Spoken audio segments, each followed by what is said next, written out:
Welcome to Property Since SG, and today is our third episode. I'm Cherry. I'm Farisha. I'm Jack. And this is Noonal. Today we are going to discuss about the recent cooling measures, which was announced by our Prime Minister, Mr. Lawrence Wong, in August, and which took effect on 20th August. That is to lower the LTV. Okay, loan to value, which is referred to as LTV. This actually refers to the maximum amount that a person can borrow when it comes to the percentage of the whole purchase price of the unit one intends to buy. This LTV has been reduced from 80% to 75% to stabilize the HDB resale market and as well as to encourage the financial prudence for the buyers. In fact, banks and private financial institutions are already granting 75% loans, and now HDB is in line with them. Simultaneously, the grants have been increased for the lower and middle income groups to give an additional support in buying a new or a resale flat as their first home. So let's check out now with our experts what is their take on this. Jack, what do you think? How does this LTV measure affect the buyers? Okay, firstly, I'm not an expert. So just to get that out, I'm not an expert. But based on my own personal viewpoint on this matter, I would say that the LTV, which is the loan to value, has been brought down. And I think this is something that was expected because with this, very volatile market that we have been seeing in the past couple of years, and it has to be done. And this was actually the right timing to do it because with this particular implementation of this new measure, it is basically going to make the buyers be very prudent in their spending. It is going to decrease the buyer's power of actually buying a property. That means he has to now think maybe more than a couple of times whether is he really able to afford this unit and does he have the means. So I would say for the first time buyers, they have to now basically fork out more cash or CPF savings in order to actually kind of maneuver around this policy so that they can get their dream home. And for the upgraders, I would say if they're going to upgrade to a bigger unit, this is also going to be very applicable towards them also. So they also have to do their calculations, recalculate again to see whether if they're able to buy this property that they desire, whether it is in the private sector or in the HDB market. Yeah. So I would say that I'm not shocked at all at this measure. And I think it was actually something that was expected for a very long time. Okay. Noonal, what do you think this LTV measure how does it affect the sellers? Okay, for the sellers, of course, all the sellers want to sell the house very fast and on a high price and everything, right? Even I'm a seller. But with this measure coming in LTV, I know there's a little bit of 5%. 5% is something that many of them will not feel the pinch, but there are a certain group of people might find that 5% have to fork out in cash or CPF. Some of them are self-employed or commission-based jobs. True. So they need to prepare that amount. They need to be, previously they can buy for 500K, but now they have to tone down a little bit down because of that restriction. But eventually, the sellers will feel like, how come my house is not being sold I find that the market is moving so fast and then my unit is not moving so fast. It could be one of the reasons because the buyers are preparing themselves for the new measure. So eventually the sellers will have to wait for a little longer than normal to sell their units. Okay. Coming to Farisha, what do you think? How does this cooling measure affect the overall HDB resale market? Firstly, this will soften the demand in the resale market because with lower borrowing power, the demands for expensive flats will go down. Buyers' loan limit are being constrained, so they're unable to actually purchase all these expensive flats, namely those larger units or even units that are in prime location.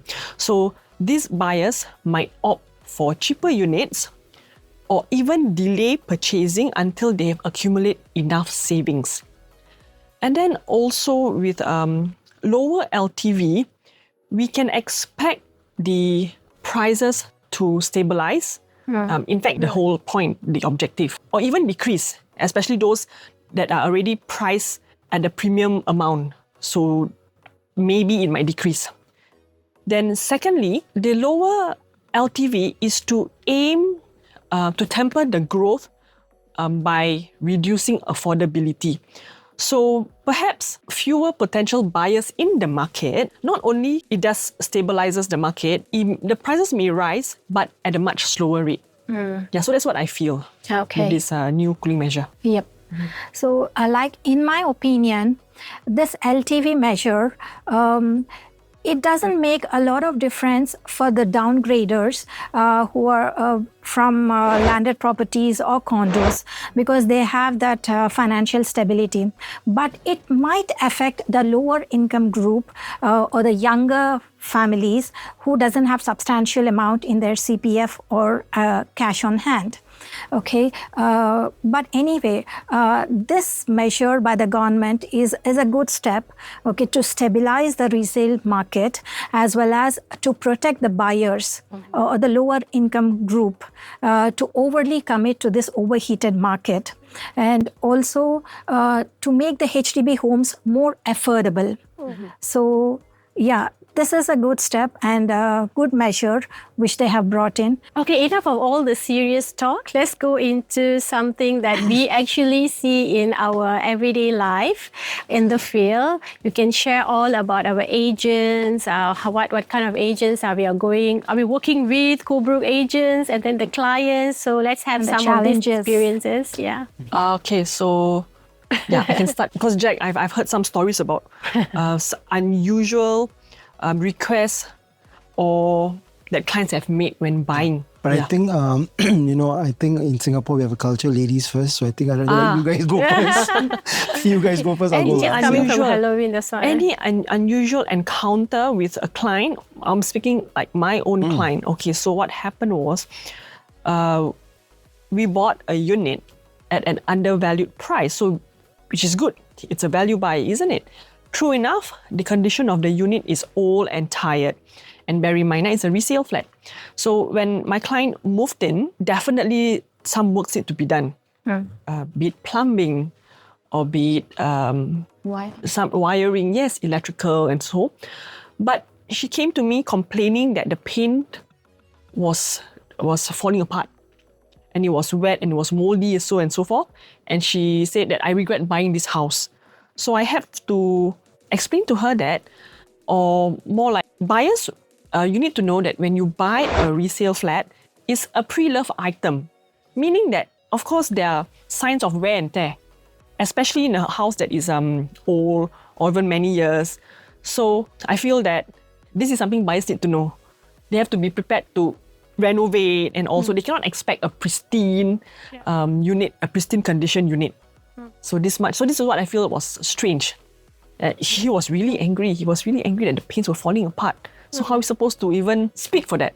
How can we even justify that? Say, yeah, because it's a resale flat. Obviously, you have to repaint or even do the whole reno works. Yeah, actually, I had similar experience, but I want to let you know who are the people actually expecting that kind of full condition. It's actually the foreigners, first-time buyers, PRs, because for them, when buying a house, it's like a condo from the developer, right? So they want the conditions to be something like that. They are not used to the local public housings yet. So they'll be surprised to see, even small, tiny peeling off. How come this like, but we are actually buying from the resale market, a resold unit. So they don't realize that. But some of the local buyers and sellers, they understand because from young, they have used to all this resale market. So, yeah. I would like to highlight something on the rental part of it. Okay. I had this client who has 4 members in their family and an elderly mother and a maid and a pet dog. So their requirement is a huge flat of about 2,500 square feet of house, and the rental would be around, like, their budget was about 12,000 to 13,000. We have shortlisted some of the units, and I have contacted the agent. The co-broke agent, they were okay, and they said they're okay with the pet and they're okay with the family and everything. And she gave me a date for the viewing. Just the day when we are supposed to go for the viewing in the morning, she calls me and checks, well, does your tenant cook? I said, yeah, of course, it's a family. They do cook. Okay. They do they do heavy cooking? I said, it's a family. It's like just normal cooking, whatever the family requires, isn't it? Oh, okay. And she put down the phone, and after 10 to 15 minutes of time, she messages me, profile don't match. Viewing cancelled. Like, I was surprised that they were okay with the pet dog and everything, but they're not okay with cooking. And they're expecting a rent about 12,000 to 13,000 for that, 12,500, which we can close at. And the landlord or the agent doesn't want the tenant to cook in the house. I found it a little interesting, and then, okay, I said, I just have to accept it. That's all. Yeah. Something weird, and secondly, I also encountered another rental thing that this landlord, which they have to, who asked the tenant to vacate the house because of the family issues within 1 month's notice to the tenant. The tenant had difficulty because nowadays you just don't get the house as easily, and then within 1 month notice was a very short period for them to vacate. So I requested for 2 to 3 months, and then finally we found a house and I got the tenant shifted out. But what I found is that the whole tenancy agreement favors the landlord, and it gives the right, the landlord can say vacate within 1 month. But whereas if the tenant has to vacate, it asks that the rental agreement, the conditions would demand the tenant to pay off for the rest of the tenancy agreement, isn't it? So, yeah, I found that the landlord is more favored than the tenant by this tenancy agreement. That's another condition which I encountered. How about you, Jack? Okay, for me, I think based on my vast experience over almost 2 decades of being a real estate agent, I've seen basically all kinds of different scenarios. Definitely. But I would say like the most interesting one that I actually came across was when I was working with this buyer for a private property. And my job is this: whoever I'm representing, whether if it's a seller or a buyer, I will make sure that I safeguard his interests. Right. So I was, when I did the profile check and the requirements of my buyer, I know what my buyer wanted. He wanted a house that has, a certain square feet, and he wants a view that shows nature and stuff like that. So, when I was going through all the listings and all that, and I actually used to, during my time, you actually were allowed to go and see the houses before the buyer was brought in. So I came across 1 or 2 houses, and I felt that this house meets my buyer's requirements, but the view is not really something that anybody would like to view because of the specific nature of the view that this house was having. So I didn't, even actually inform my buyer about this unit because I know they definitely are not going to take this unit. But surprisingly, down the road, when I was actually convincing them to buy this property, which at the end of it, I did manage to get it sold to them. They called me up on the day of the transaction of the property at 10 o'clock, I still remember. And she calls me up and says, Jack, we're going to go to the office and, I'm going to sign the documents. But I just want to let you know, because you've been serving us for so long, that we have 2 options right now, whether it's going to be property A or property B. So I asked her, okay, if you don't mind me asking which property is property A that you're referring to. Then she gave me the address. I said, oh, okay. She said the agency is a very good property. I said, yeah, it is a very good property. But I'm very sure, did the agent mention to you what you can see from the 2nd floor? She says, no, what do you mean? I said, please go and see the unit today before you decide. Open the window on the 2nd floor and see what you view. And if you like the view, please go and buy it. If you don't like it, please come back to me. Within 2 hours, she called me back. And she says, Jack, okay, I'm going to go with your property. And then I asked her why. She said the agent did not tell her that the view actually was overlooking a cemetery. Oh So dear. you just imagine if you're going to buy something that is worth almost $8-9 million during that time, and every day you wake up in the morning and you see a cemetery, I don't think that's really a view that you are going to pay for, right? Right. So I had agents who, don't disclose such things because they just want to make fast money Yeah. and they don't actually have the interest of the seller or the buyer. And moving on, I would say I have quite a weird experience with HDB buyers. Like I got this particular buyer that I kind of coined these buyers. They are called Mr. Test Water. So what they like to do, what they like to do is they like to come and see a property, and after going through the whole property, they will give you a price that's absurd. It's below the price that even the owner is asking for. Even the last offer you tell them, right? They say, no, this is the price I want to give you. And then we ask them, okay, sir, you give this price, but then it's fine, I can relate the price to the seller. But if the valuation comes in, you have to pay the difference. It's okay. I will do the valuation first, then I get the price, then I'll test the water, then I'll do this. So I was like, so it doesn't work that way because the valuation lasts for one property. So I get this kind of test water people. So I get a lot of HDB who are like that. And then moving on, I also have very weird agents who I think are almost in the same bar with me in the sense of experience. But what they do and I do is a little bit different. I don't believe in this thing called the market practice. But these agents have this thing called the market practice. So it's basically what is passed down from generations down. And it's like the monkey see, monkey do. So a lot of them tell me, oh, this is what the market practice is.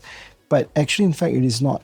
So I had a buyer who came to seller's agent came to me and asked me, oh, did you do this particular, requirements? And then when I checked the SOPs of HDB and the relevant authorities, there's no requirement for my buyer to actually use any of these mandatory requirements, like transfer of names or for things like utilities bills and all that. And then he says, no, that's market practice. And I said, that's market practice, but that's not the norm. It depends, subjective, And the recent one I had was the most interesting one. I'm marketing a property in Tampines. It's a room rental. So this guy messages me, doesn't tell me his name. He just messages me and say, hi, is this unit available? I say, yes. And he knows in the description it's one room. And I assume he's renting the room now. So he messages me and says, how many people are staying? And I said, should be one, yourself. Then he says, no, how many people are staying there? I said, why is it important how many people are staying there? You just want a room, right? You're going to occupy the room. Yeah. Then he says, no, I need to know how many people are staying. So I said, okay, can you please address yourself, who you are and your profile? Because if you don't meet my client's profile or what he wants, there's no point, right? Yep. He refused to tell me his profile, his name. At the end of it, I had no choice. I messaged my client and told him, look, this is what he wants. So am I able to disclose? He said, yeah, sure. So I told him, it's one husband, wife, and one more tenant. And then after he goes missing, so you get a lot of weird people. Yeah. Especially for rental units or rental room. I do agree. It's so hard to meet both requirements, be it landlord and the tenants. They have their own specific requirements. They're just constrained by also the regulation of occupancy or cooking or no cooking, pets or no pets, children or no children. So, these are... You're right. I have come across the agents or the landlords who doesn't want kids. Like I want only the wife and husband or the adults only in the house and no kids. I have come across that thing also, yes. Whether the tenant is going to work from home or not, all these kind of... But the funny thing is that I don't know whether it's prevalent now, whether you have landlords who actually have a certain racial profile. Racial? Profile. Yeah, racial profile, yes. They still have that? Still have. Because I remember during my time when I used to rent condos, Yes. there used to be this lady who used to, I was in contact with this lady and she told me clearly, specifically, I do not want this racial profile. So I said, okay. Still, yeah. But the funny thing is that when I went to bring my client to the house, then she called me up and said, who is that person who came in and brought the client? I said, that's me. And then she felt so embarrassed because the profile she doesn't want was actually me. So it's quite weird. Yeah. Exactly. Speaking of racism, I do have racism encounter as well. And I'm sure I speak for all of us. Yes. Like we serve every race, religion, any profile. Okay, our clients are all equal. So, and again, this is also a fellow agent. Inquired of the availability of his HDB flat. That he's actually representing. And even without inquiring, just because he saw my profile, my DM pic, right? He was like, yes, this unit is available, but it's only available to Chinese. So, sorry. Basically, he's trying to tell me that's not available to me, assuming that I'm not, that You can't bring in a... exactly, I can bring in the Chinese buyer. But lo and behold, I told him, well, my client is Chinese, so can we actually view? Oh, sorry, yeah, sure, of course. And then he gave me the viewing details. But I felt insulted. You didn't even inquire. All you could do was just simply ask what's the race of your client, instead of assuming that, It could be others. yeah, exactly. Yep. So this was also, I felt, was a racism encounter. Yeah, I think we all have encountered this kind of thing. Exactly. And For one me, more thing I do agree with Jack that the test water type. Yeah. I got a buyer as well. Like she always says that my budget is 2 million. Okay, and she want to go for the private properties. Whatever I show, excellent ones, and because she has so many requirements, parameters, like it has to be squarish layout, and the facing has to be this one, the kitchen has to be this side, that side, all these things. Everything, I scrutinize everything and I take over there for the viewing. And finally, if the price is like 1.6, let's say, she would only offer 1.3, which is way below, like, it's like, and the agents would text me, is it a joke? Then I would talk to the tenant, I would talk to the buyer that the price is this one. So you're giving me like a reasonably very low price. Then you said that your budget is 2 million and I have shown you 1.6 and you're only offering 1. I think that house is worth only this much. But she's referring to the $1 million in Singapore dollars or in rupees? In Singapore dollars. Yeah. Because there's a very Whatever big the difference, property- because there's a calculation error there. Exactly. Whatever the property I show her within her budget, she would literally quote 20 to 30% of the market price. It's a foreigner, I assume? She's Singaporean. Singaporean? Wow, okay. Interesting. Interesting, really. Interesting. Yeah. So a lot of Karens around there. Exactly. I also encountered same thing. Okay. Now, how about you, Noonal? For me, it's over the years, of course, we all have to work together with the co-broke agent. They are like our siblings. Sometimes a lot of problems will be solved together because co-broke agents have to really co-broke. It's not like challenge with each other. So even a very difficult situations or challenges can be solved if the co-broke agents are really friendly and understanding. Of course, separately, you will be working for the interest of your buyer and seller. But when it comes to timeline and adjusting and the viewing of the renovation codes and all this, right? The contractors, the extension part, all these, the agents has to encourage the sellers or the buyers. This is that, and so when it becomes smoother, the entire process becomes really smooth. So over the year, I have so many nice, beautiful, wonderful agents that I've been working with. So we earn name lah, okay, Noonal, okay, fine. Let's go broke with her. They feel very easy to do. So that's not a problem so much for me. Now I'm having issues with parents and the relatives of the buyers, especially first-time buyers. Yeah. So what happens is that every time I do for a consultation for first-time buyers, they're all okay. We are going to decide. Our parents will go with whatever we decide. We will like the unit, they will let us buy. So I will tell them upfront, you know what? If your parents or anyone is going to play a part in the decision-making process, eventually please bring them along for the viewing because we don't want to do a second viewing and such because the units might be snapped up by then. So what happens is that they will say, yeah, I like the house, I love the house, I just want to view with my parents and then I will just sign. So the parents come in, okay, on the next day. I think it's a fear for every agent. Okay. Every time the parents come in or somewhat, we know that something's going to be there. Yes. So what happens is that the buyers, the parents actually will not be updated on the current market. So like, for example, they don't even know how is the COV like, what kind of demand is going there, the racial ethnic quota restrictions, all these they are not updated because they might be a seller and buyer 10, 15 years ago. Those facts stuck inside their head. And they refuse to move away from that measure. I mean, updating from that, right? So what happens that first day they will come with the kids. Okay, the house is like this, like that. You know what? That time I just pay this one only. You know, that time I only asked the agent to give me. I just open the door. I just knock on the door on the seller, and then I just speak to him. You know, I case closed already. What are you all doing? Going around the bushes and then. So you just go and knock on the door on the seller. You know, they say it so casually.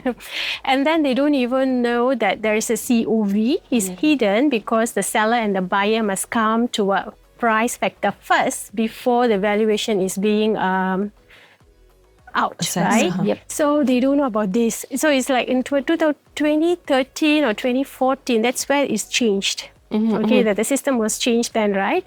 So this particular couple loved this unit, a very beautiful unit, very high potential that there's no COV as well. So they really, really wanted to buy that. Okay, the parents come and view, they discourage them.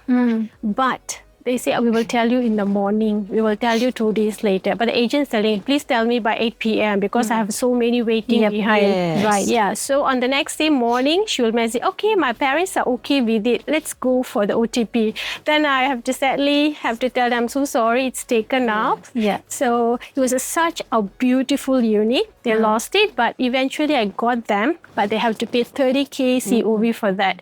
So I feel like the parents also need to be involved with the buying process if they are going to be the major decision-making people.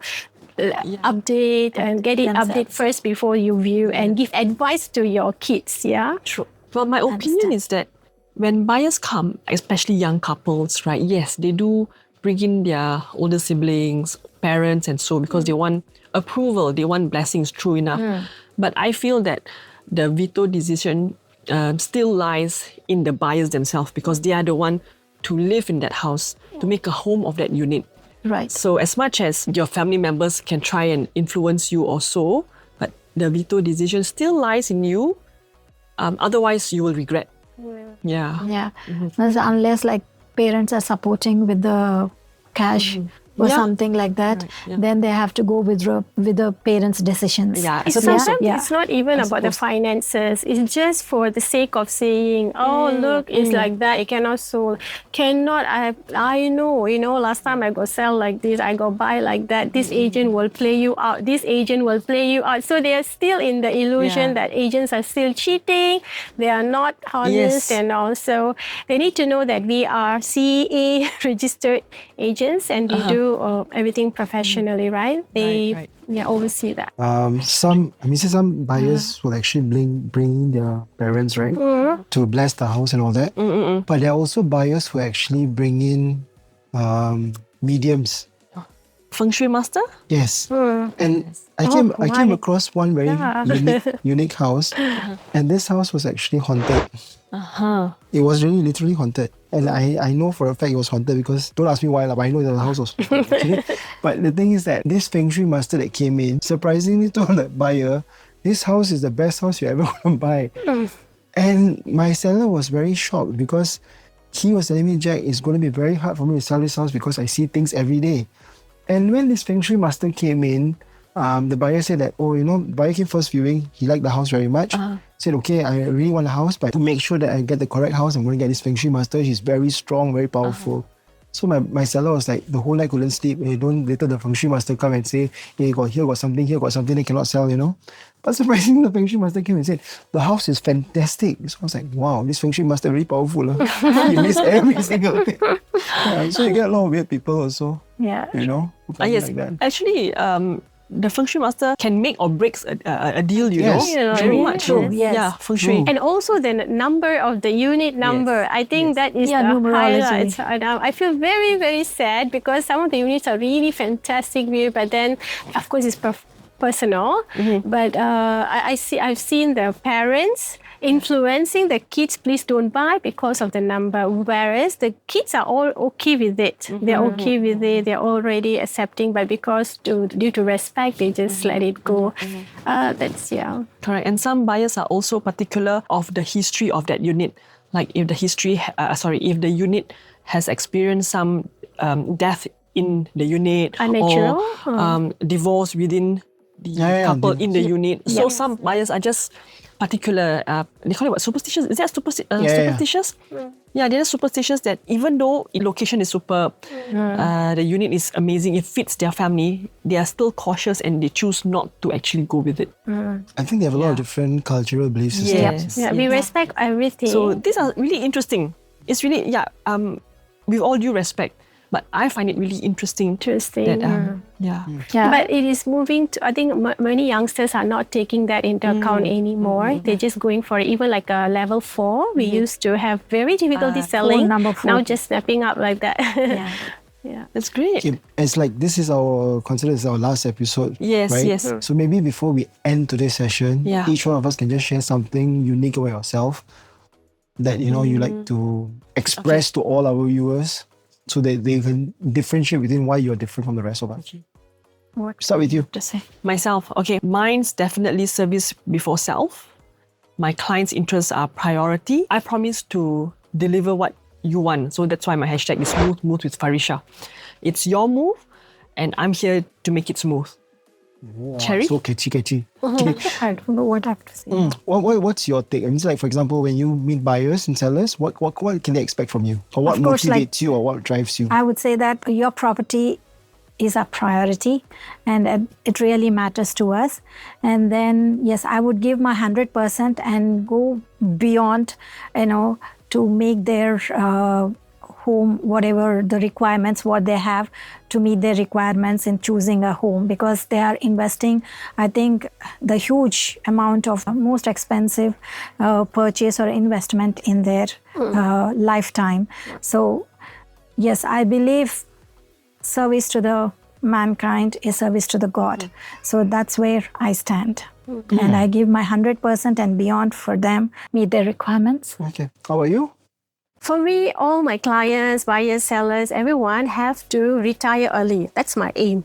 So whenever I call for consultations, I ask them, when do you want to retire? Retire as in they have to pay back their loans and don't tie with a lot of loans. So most of my consultations are based on that. So releasing them from the loan and having a fulfilled life is what I want. So by the time they reach 55, I think everything should be done. And then they should focus on having a very beautiful life. So I think my programs or any calculations for them will be mostly based on that. So if you feel like you want a quality kind of life, then I think you should really look into your profile and revisit. And if you need to tone down on your loan, please go ahead. If you have a bigger house, just right size it. No point holding on to it, unless it's necessary. But otherwise, release yourself from the loan and be free and travel. You know that elections is coming soon, right? You should actually run for elections, You are basically... Because you guys will not walk alone. Yeah, that's my line. But anyway, basically, what you're saying is true. I mean, seriously, I've never come across any real estate agent who actually wants to see his buyers or sellers retire. That's something very noble. Actually, you know why? That's a trick also. Because they will tell their kids, hey, look, I retired. Then they will ask me to buy, Okay. So, yeah. All right, cool. Okay, so as you stole my line, so this is basically my line. No. Okay. Where is it? Yeah, you never walk alone with me. Yeah. But for me, I think, for me, generally, I would say, to me, everyone, whether you're a seller, buyer, man walking on the street, man walking on the moon, wherever you are, I always look at you as a human being and how I can help you achieve what you want. And I am not bothered about the money. I'm not bothered about the money. So I don't look at, potential buyers or sellers when they come and meet me. How much can I make from you? That's not my interest. Because I think there's something more important than money, and that's the value of your service. Right. Fantastic. Well said. Well done. Can you ask me one more? Sure. I can ask you 2 more times. Okay. So, Cherry, as this is our last episode today, what is that something about you that sets you apart from everybody else? I'm actually client-oriented, all right? And then, as you said, I would not look at the monetary aspect right from the beginning. Okay, I would do my part first, and I would like to acquire whatever property that they are looking at with all the requirements matched. I would like to really say the cherry pick the properties for them. And then I would also say that service to the mankind is service to the God. So I find the client is my God, and then I serve them. And monetary, as you said, is the last thing. What I find is I want to build a relationship with them until the end, and the blessings and the good wishes. So that's how I take every client or every transaction as. True. So Well nice. done. Well done. Exactly. We are here. Our intent is good. We are here with the right heart, the right intent. And yes, and it will just manifest into something beautiful. Yes. Yeah. And you can feel free to reach us at Property Sense. All of us went through many clients like yourself. So if you guys want to be very comfortable and without any pressure, you can actually Any one of Do us. reach us. Any one of us. For Yes. any one of us, yeah? Yes. All So right. anyway, with that, I So think we have finally, come. signing off. This is Cherry. It's Farisha. And this is Jack. and this is Noonal Farina. And together it's Property Property Sense Sense SG. See you. Okay, great.